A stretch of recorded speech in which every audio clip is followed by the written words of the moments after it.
Best party ever. So glad she didn't come. Who could possibly imagine seeing such words on your own sister's social media post on the very morning of your wedding day? The post was cheerful, captioned with, "From Hawaii with love."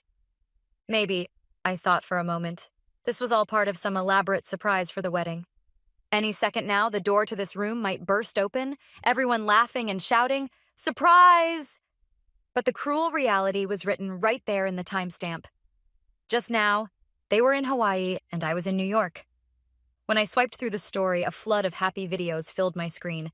My parents clinking cocktail glasses, Lindsay's little boy splashing by the pool, and a big family photo framed by a breathtaking Hawaiian sunset. All it did was drive home one simple, unbearable truth. Everyone in my family was in Hawaii, except me. It was my wedding day. It was supposed to be the most radiant day of my life. Yet I was left behind at a stunning penthouse suite overlooking the Manhattan skyline. Morning sunlight streamed through the window, glittering off my pure white wedding gown. Everything was perfect. The setting, the dress, the day itself. And yet, for hours, my heart had been shrouded in a heavy fog. The ceremony was scheduled for 11 a.m. By the time the clock passed 10, I already had a bad feeling. My mother, my father, and my sister Lindsay, who was supposed to be my maid of honor, hadn't shown up. Worse still, I hadn't received a single message or call from any of them. "Mary, are you okay?" It was Aaron, my fiancé, peering at me with concern in his eyes. His voice was so gentle that I forced myself to smile. "Yeah, I'm fine. They're probably just stuck in traffic. You know how bad Manhattan can get." But deep down, I knew something was wrong. The message I'd sent the previous night, "Can't wait for tomorrow," had been read by everyone. Yet no one replied. The calls I made in the morning went unanswered. It was as if they had all agreed to stay silent.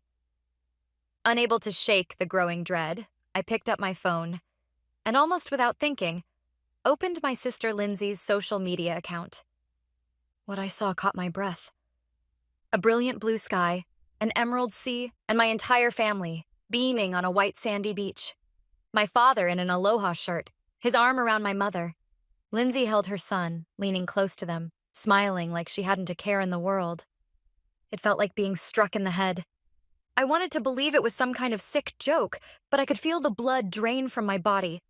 As I nearly collapsed onto the sofa, Aaron rushed forward to catch me. All I could do was clutch my phone in trembling hands. How could they do something so cruel? My thoughts were a blur, until a single memory surfaced, and suddenly, everything connected. 6 months ago, Lindsay had gotten divorced. Right around the time I got engaged, when my life felt like it was finally coming together, hers had completely fallen apart. The reason was her spending habits. She had been buying luxury brands far beyond her husband's salary, piling up debt until he finally gave up on her. Now, a single mother with a small child, she moved back in with our parents as if it were the most natural thing in the world. "I'm too shocked to even think about finding a job," she would say through tears, leaving her son with Mom while she shut herself away in her room all day. And yet, her social media was full of new designer bags, and online shopping boxes arrived at the house almost daily. Anytime someone pointed out the contradiction, she would burst into tears and lock herself in her room again. "Just leave her alone. Poor Lindsay's been through enough," my parents would always say. Watching them, I even considered postponing the wedding. How could Lindsay truly celebrate my marriage in her current state? Maybe she wouldn't even show up, and I couldn't imagine having my wedding without my whole family there. When I talked to Aaron about it, he said gently, "If that's what you want, I'll support you, whenever you're ready." But just when I'd made up my mind to tell Lindsay, she surprised me. She took my hand, smiled brightly, and said, "Sorry for worrying you. I'm fine now.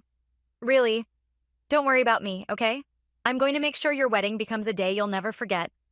You've spent years taking care of everyone else, but this time it's your turn to shine. Our family is going to celebrate you bigger than anyone in the world." Those words moved me to tears. I thought, she's finally overcome her pain. She truly wants me to be happy. The sister who'd always only thought of herself. Maybe she'd grown stronger, kinder, after going through the pain of divorce. I was deeply touched by her warmth, and I believed her. That's why I decided to go ahead with the wedding as planned.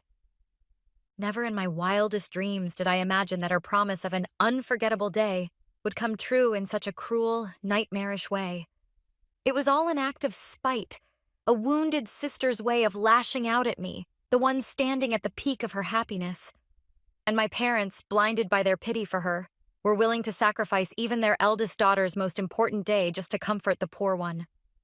That trip to Hawaii? It was Lindsay's revenge. Your happiness means nothing compared to my misery. That had always been her way of thinking. She hadn't grown at all. And my parents had chosen to take her side. That was my family's answer to my 28 years of devotion. I had always been the ballast that kept our family steady. Reliable, responsible. The one who never wavered. I told myself that was my role. After graduating from college, I started working at a financial firm on Wall Street. I earned enough to live comfortably.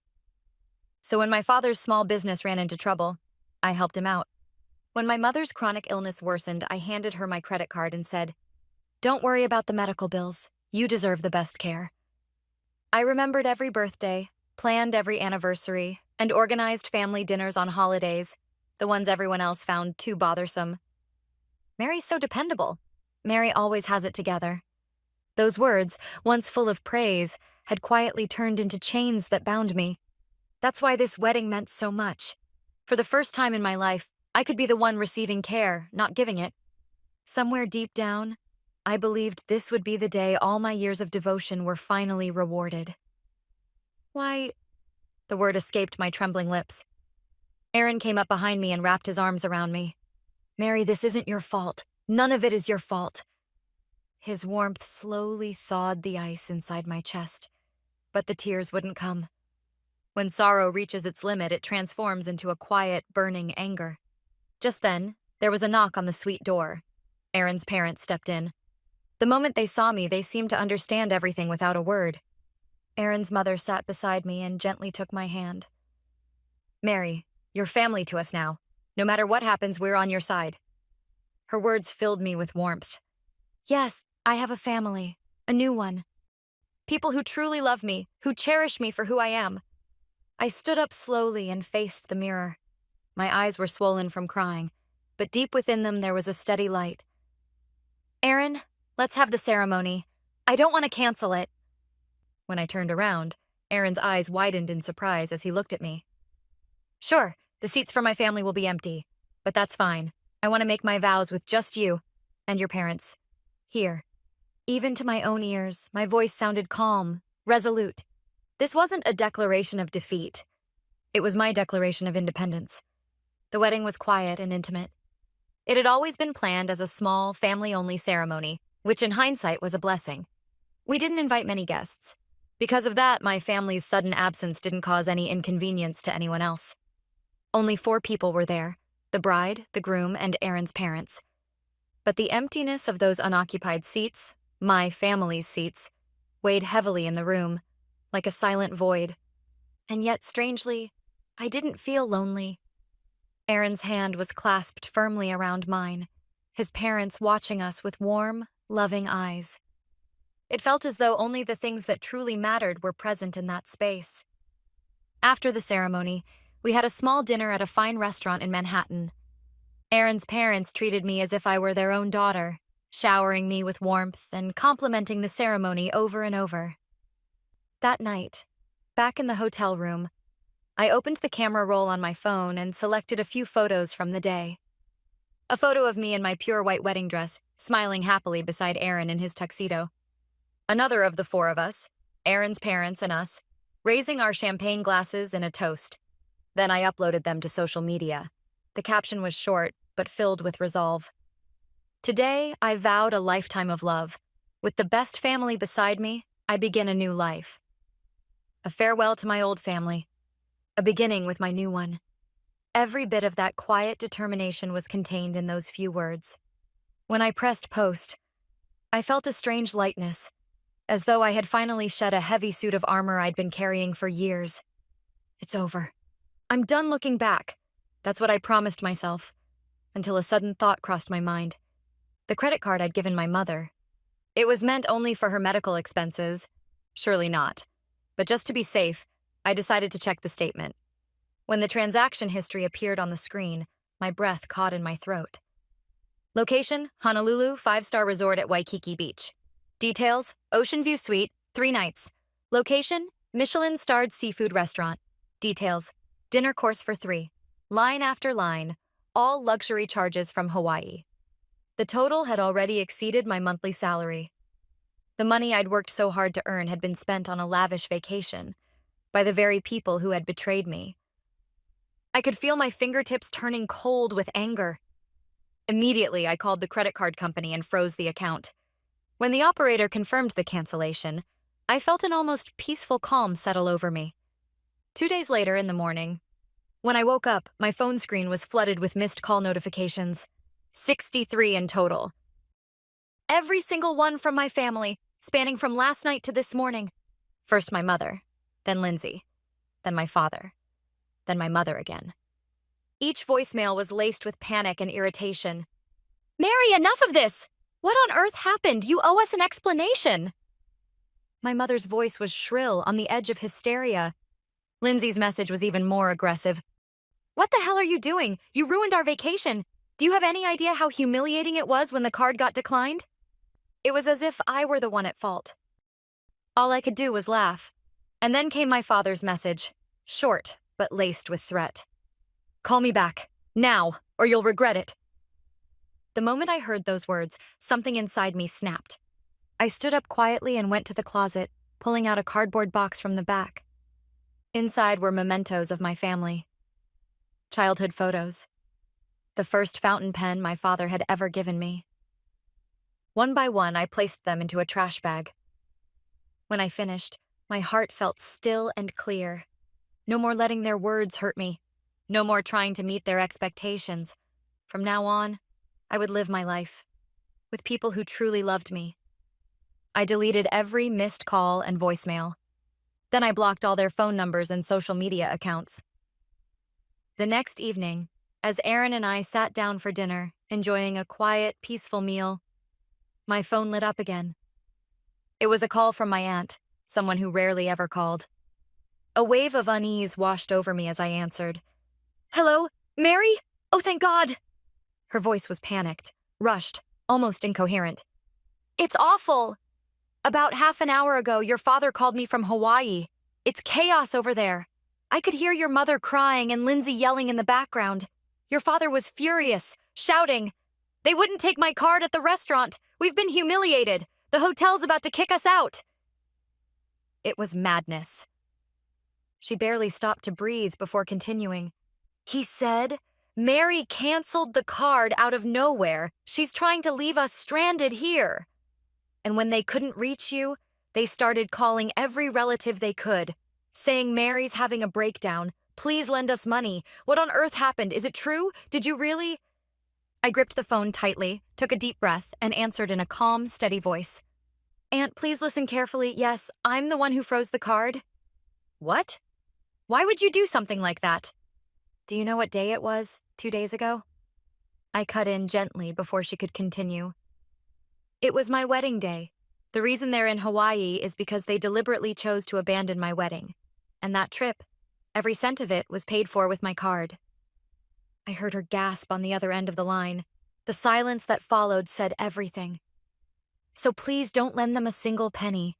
This is the consequence of their own actions. If you help them now, you'll only be dragged into their irresponsibility." I ended the call with a polite, "Thank you for listening," and hung up. What burned inside me afterward wasn't anger anymore. It was something colder, sharper. Determination. They were trying to paint me as a mentally unstable daughter and twist the sympathy of our relatives for money.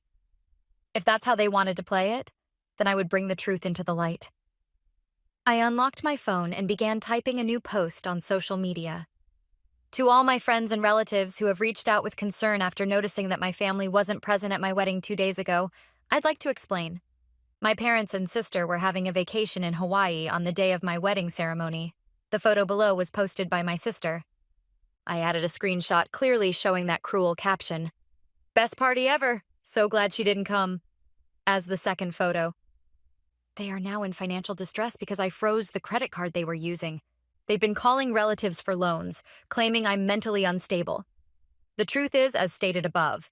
For transparency, please note that this trip was charged to the card I'd given my mother specifically for her medical expenses. I'm sharing this so that your kindness won't be exploited. My hand didn't tremble as I pressed the post button. The next day, during my lunch break, I received another call from my aunt. This time, her voice was quiet, tired, a stark contrast to yesterday. Mary, I've seen your post. Everyone in the family is in an uproar. They're all on your side. They're furious at your father and the others, saying, how could they? But I'm sorry. Before seeing your post, some relatives had already believed your father's story and sent them money, thinking, poor things. No, I replied. There was no emotion in my voice anymore. Please don't apologize, Aunt. Thank you for letting me know. Meanwhile, they had returned to New York, scrambling to borrow money from all over, collecting cash in a pitiful, desperate attempt to survive.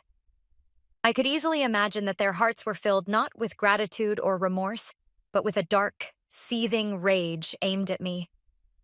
That evening, they returned, and I was spending a quiet moment in the living room of our new home with Aaron. We were discussing where to place a new photo frame containing our wedding pictures when suddenly, the apartment intercom blared loudly. On the monitor, I saw my father, mother, and Lindsay glaring into the camera with faces twisted like demons. The storm had finally arrived at my front door. Aaron looked at me, worried, but I shook my head calmly to stop him. It's fine. I'll handle this myself. With resolve, I opened the door. As if waiting for it, the three of them barged into the living room without my permission, their faces contorted with travel fatigue and uncontrollable anger. What have you done? My friends are bombarding me with messages asking, what's going on? Lindsay screamed at the top of her lungs. Because of you! I look like the mean sister! Then my father yelled, do you know how much trouble your post caused? The phones haven't stopped ringing with relatives scolding us. He continued bitterly. Only a handful of relatives even lent us money because of you. Do you know how miserable it made us to return from Hawaii? You disgrace. Disgrace? I asked calmly, my voice icy. Tell me, which one of you has the right to speak of disgrace? After skipping your daughter's wedding and enjoying a Hawaiian vacation paid for with her money? Shouldn't you be the ones learning what shame is? My father faltered for a moment at my resolute words. Then my mother, wearing the expression of a tragic heroine, tearfully pleaded, Mary, don't you understand how much Lindsay suffered? She was betrayed by the one she loved and just went through a divorce. As her older sister, you should have considered her feelings. I could hardly believe what I was hearing. I've thought about her feelings more than anyone, I said, my voice quiet but cutting through my mother's words like a blade.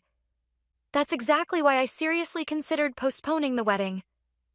Do you remember what you said to me that day, Lindsay?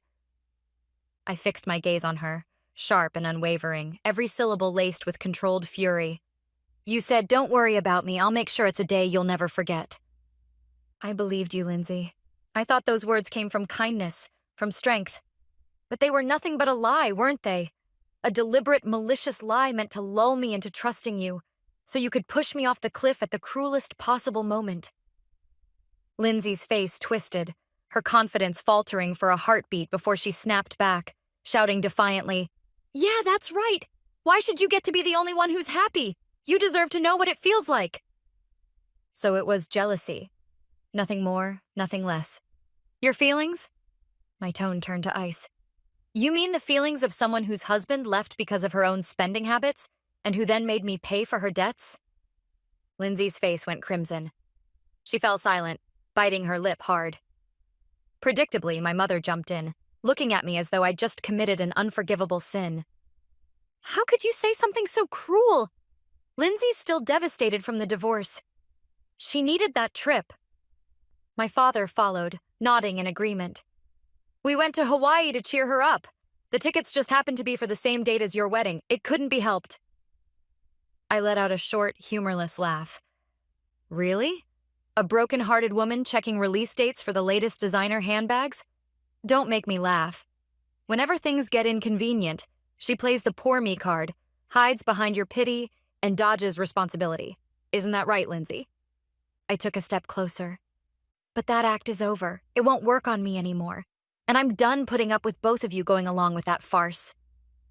Then, with absolute calm and a clarity that felt almost sacred, I declared, "From this moment on, I am cutting all ties with you. I'm no longer your daughter, no longer your sister. All financial support ends today. And Mother, I expect you to return the credit card immediately. From now on, you'll live on your own means." What? All three froze, their faces drained of color. My mother collapsed weakly onto the sofa, trembling. "You can't be serious, Mary. What about my treatments?" "That's no longer my concern," I said flatly. "Fortunately, you still have another daughter, one who's quite resourceful. I'm sure Lindsay will cover the costs. Won't you, Lindsay?" I said it with heavy irony, and Lindsay bit her lip in frustration, lowering her gaze. She couldn't even pay her own bills, not after the divorce. "Don't you dare!" my father roared, lunging forward to grab my arm, but his hand was stopped by a strong arm. Aaron, who had somehow appeared at my side, firmly grasped my father's hand and spoke in a low voice. "Please do not lay a hand on my wife any further." The power in his voice made my father flinch. Grinding his teeth, my father withdrew his hand with a bitter scowl. Aaron released him slowly, then moved to stand protectively in front of me. He said in a low and controlled tone, "This is our home. After you leave today, any further contact or unannounced visits will be considered harassment. Our attorney will handle any such incidents from this point forward." "An attorney?" My father's face turned bright red as he opened his mouth to retort, but when he met Aaron's unwavering gaze, he swallowed his words. It seems they finally realized that the word attorney marked a line they could not cross. "Fine, if that's how you want it. But remember this, Mary. You'll regret it. No one who abandons their family ever finds happiness. You'll see." It was meant as a curse, but it couldn't touch me anymore. "I won't regret it," I said firmly, "because I already have a real family. One that loves, respects, and protects me no matter what." I turned to Aaron and squeezed his hand tightly. He met my gaze, his eyes filled with quiet strength, and nodded. The three of them had nothing left to say. The daughter, the sister, the bank they'd depended on, was gone. They were finally confronted with the reality that, relying solely on themselves, they wouldn't be able to even maintain their current lavish lifestyle. They walked out of our home in silence. My mother was sobbing uncontrollably. Lindsay glared at me with pure hatred. And my father, he kept that same bitter scowl on his face until the very end. I later heard, through whispers from distant relatives, that life hadn't been kind to them after that day. The small company my father ran had survived only because of my emergency funds, disguised as loans. Once that support stopped, the business collapsed almost overnight.